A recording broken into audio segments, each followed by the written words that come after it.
السلام علیکم دوستو، ایک مرتبہ بادشاہ ہارون رشید ایک ندی کے کنارے ٹہل رہے تھے کہ اچانک ان کی نگاہ بہلول دانا پر پڑی۔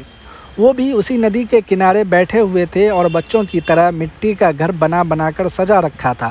بادشاہ ہارون رشید نے پوچھا، بہلول کیا کر رہے ہیں؟ بہلول نے کہا، جنت کا محل بنا رہا ہوں۔ بادشاہ نے مذاقیہ انداز میں کہا، بیچتے بھی ہو؟ بہلول نے جواب دیا، بالکل بیچتا ہوں۔ بادشاہ نے پھر اسی انداز میں پوچھا، کتنے کا؟ بہلول نے جواب دیا، 10 دینار۔ بادشاہ نظر انداز کر کے چلتا رہا اور سوچا، یہ تو مجنون ہے۔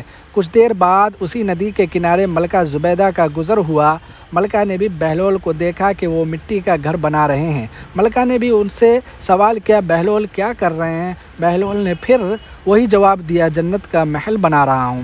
ملکہ نے پوچھا، کیا بیچتے بھی ہیں؟ بہلول نے کہا، بالکل بیچتا ہوں۔ ملکہ نے پوچھا، کتنے کا؟ بہلول نے جواب دیا، 10 دینار۔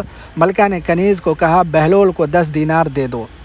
کنیز بہلول کو 10 دینار دے کر چلی گئی۔ بہلول نے ملکہ کو اشارہ کیا ایک گھر کی طرف اور کہا، یہ والا محل تمہارا۔ ملکہ مسکراتی ہوئی آگے چلی گئی۔ گھر جا کر سب سو گئے۔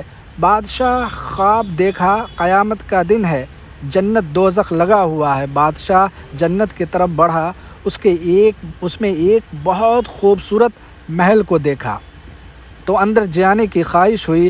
جب نزدیک گیا تو محل پر لکھا ہوا تھا، ملکہ زبیدہ۔ جب اندر جانے لگا تو دربان نے روکا، ادھر کہاں؟ یہ محل ملکہ زبیدہ کا ہے۔ بادشاہ نے کہا، ہاں، وہ میری ہی ملکہ ہیں۔ دربان نے کہا، وہ دنیا میں ہے، آخرت کے ضابطے اور ہیں، اور اندر جانے سے روک دیا۔ بادشاہ کی آنکھ کھل گئی۔ بادشاہ بہت گھبرایا اور ملکہ کو جگایا اور پوچھا، آج تم نے کون سا عمل کیا ہے جو میں نے جنت میں تمہارا محل دیکھا ہے؟ ملکہ نے جواب دیا، کوئی خاص عمل تو نہیں، وہی نماز روزہ۔ پھر ملکہ کو خیال آیا اور بتایا کہ بہلول کو ندی کے کنارے 10 دینار دیے تھے۔ بادشاہ سمجھ گیا کہ وہی عمل ہے۔ صبح اٹھا اور ندی کے کنارے دوڑا کہ شاید آج بھی بہلول اس کام میں ہو۔ بہرحال بہلول ملا اور اپنے کام میں مشغول تھے۔ بادشاہ خوش ہوا، آج تو جنت کا محل خرید لوں گا۔ پوچھا، بہلول کیا کر رہے ہیں؟ بہلول نے جواب دیا، وہی کل والا جنت کا محل بنا رہا ہوں۔ بادشاہ نے پوچھا، بیچتے بھی ہو؟ بہلول نے جواب دیا، بالکل۔ بادشاہ نے پوچھا، کتنے کا؟ اور اپنا ہاتھ جیب میں ڈالا۔ بہلول کی طرف سے آواز آئی، تمہاری آدھی سلطنت۔ بادشاہ گھبرا کر پوچھا، کل تو تم 10 دینار کے دے رہے تھے؟